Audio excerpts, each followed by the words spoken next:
발표됐는데 대출 공화국이란 표현이 빈말이 아닌 수준입니다. 무려 1,875조 원, 석 달 만에 14조 3천억 원이 늘면서 역대 최고치를 또 갈아치웠습니다. 뭐 때문에 이렇게 빚이 불어났나 들여다보니 빚내서 집 산 사람이 늘어난 걸로 보입니다. 지난 석 달간 늘어난 주택담보대출이 자그마치 17조 원이 넘습니다. 이렇게 가계부채가 심각해지면서 여러 금융기관에서 돈을 빌린 이른바 다중채무자도 453만 명까지 늘었습니다. 빚을 내 빚을 돌려막는 이 벼랑 끝 상황일 가능성이 큰 사람들입니다. 먼저 김도훈 기자입니다. 서민금융통합지원센터를 찾은 20대 남성입니다. 학자금부터 생활비 대출 등 지금까지 금융회사 4곳에서 4천만 원을 빌렸습니다. 돌려받기까지는 아니었는데 입할 때는 받았었죠. 대출 받을 때 금리 자체부터가 예전하고 많이 다르기도 하고 120만 원 정도는 매월 문제를 해야 되는 상황이었어서 좀 많이 부담됐었어요. 고금리로 이자가 불어난 데다 대출 한도까지 차버려 더 이상 기댈 곳이 없습니다. 총 8천만 원을 금융회사 7곳에서 나눠 빌린 70대 남성은 매달 버는 돈을 빚 갚는 데 쓰고 있습니다. 대출이 많다니까 대출 1분이 되니까 가건에 있어서 오니까 내가 못 견디겠는 거야. 지금 힘들죠. 요즘 누구한테 라면도 못 먹을 판인데 지금 돈 200만 좀 더 그래가지고 상대 다 200만 다 뺏기니까. 이렇게 3곳 이상에서 돈을 빌린 다중채무자는 9월 말 기준 453만 명으로 사상 최대를 기록했습니다. 이런 추세는 전체 가계대출에도 반영됐습니다. 한국은행은 대출과 카드 신용거래 등을 모두 합한 3분기 가계신용이 1,875조 원을 넘었다고 발표했습니다. 한 분기 만에 14조 원 넘게 늘어나며 역대 최대를 기록했습니다.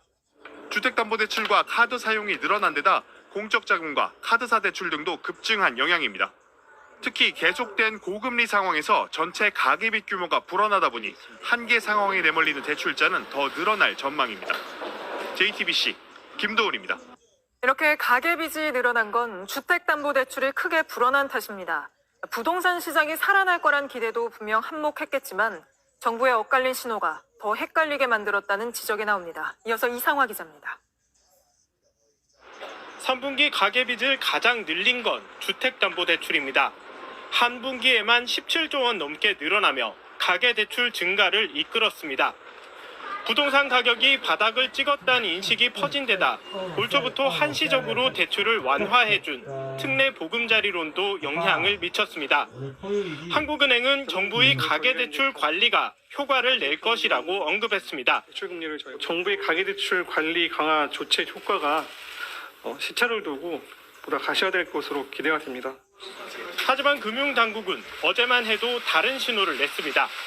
높아진 금리 부담의 일정 수준을 직접적으로 낮춰줄 수 있는 방안을 강구해 줄 것을. 은행들이 금리를 낮추면 대출은 더 늘어날 텐데 실제 금융당국을 의식한 일부 시중은행은 주택담보대출 금리를 최저 3%대로 내리기도 했습니다. 이달 초 정부가 가계대출을 조이는 기조에 맞춰 금리를 급격히 올린 것과 대조적입니다. 결국 혼선을 겪는 건 소비자들입니다. 부담대 받으려고 알아보고 있는데 내년에도 더 좋은 제도가 나올 수도 있다고 듣기도 했고 섣불리했다가 또 손해볼 수도 있을 것 같고. 가계부채 줄인다고 가산금리를 올리라고 유도를 해서 대출금리가 상승하다가 갑자기 상생금융해야 된다고 하면서 금리 깎아줘라 막 이러잖아요. 전 계층의 가계부채를 줄여야 되는 것인데. 여기다 총선을 앞두고 각종 개발 공급 정책이 쏟아지면서 빚내서 부동산 투자하려는 수요는 더 늘 거란 우려도 커지고 있습니다. JTBC 이상화입니다. 네, 얼마나 심각한 상황인지 또 이를 해결하기 위한 정부 대책은 있는지 경제산업부 정아람 기자와 스튜디오에서 짚어보겠습니다. 정 기자, IMF도 그렇고 여러 국제기구에서 우리나라 가계빚 심각한 수준이다 이런 경고가 이미 나왔었죠? 네, 그렇습니다. 최근 국제금융협회가 3분기 GDP, 즉 국내 총생산에서 가계부채가 차지하는 비율을 조사를 했는데요. 우리나라는 100.2%로 34개의 나라 가운데 1위를 차지했습니다. 100을 넘었다는 것은 우리나라 가구 빚을 모두 합친 게 국내 경제의 전체 규모보다 더 컸다는 뜻인데요. 국제통화기금이죠. IMF 역시 지난 5년 사이 GDP 대비 가계부채 증가 속도가 26개 나라 중에서 우리나라가 제일 빨랐다고 분석을 했습니다. 네, 그럼 만약에 이 빅폭탄이 터진다면 누가 가장 크게 타격을 입게 되나요? 네, 아무래도 고령층과 소상공인 같은 금융 취약계층이 제일 우려가 되고 있는 상황입니다. 파산을 신청한 60세 이상의 비중은 매년 늘고 있는데요. 올해는 상반기에만 10명 중 4명이 신청을 했습니다. 네. 60세 이상은 소득과 신용이 낮기 때문에 대부업으로까지 그 대출이 옮겨가고 있습니다. 생활비를 충당할 여력이 없어서 카드값을 이월하는 리볼빙이죠. 네, 리볼빙도 급증하고 있는데요. 지난달 카드사 9곳의 리볼빙 잔액은 7조 5천억 원으로 집계가 됐습니다. 지난해 9월에 7조 원을 넘어선 뒤로는 계속 오름세를 보이고 있습니다. 금리가 20%에 육박하고 대출 기간도 짧기 때문에 연체 위험이 정말 큰 상황입니다. 네. 근데 정부는 그러면 대책이 뭔가요? 이 정부가 지금 상황을 어떻게 보고 있는지도 궁금한데요. 네, 정부는 과거 어느 때와 비교해도 가계부채가 안정적으로 관리되고 있다고 자평을 했습니다.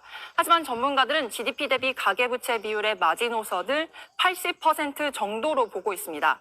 한국은행도 최근 보고서에서 그 비율이 80%를 넘으면 단기 성장률까지 떨어진다고 경고를 했는데요.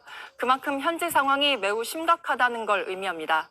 취약계층 연체율이 급등하기 시작하면 이런 현상은 도미노처럼 번질 수 있습니다. 그렇기 때문에 빠른 대책이 필요해 보입니다. 네, 알겠습니다. 여기까지 짚어보겠습니다. 정아람 기자였습니다.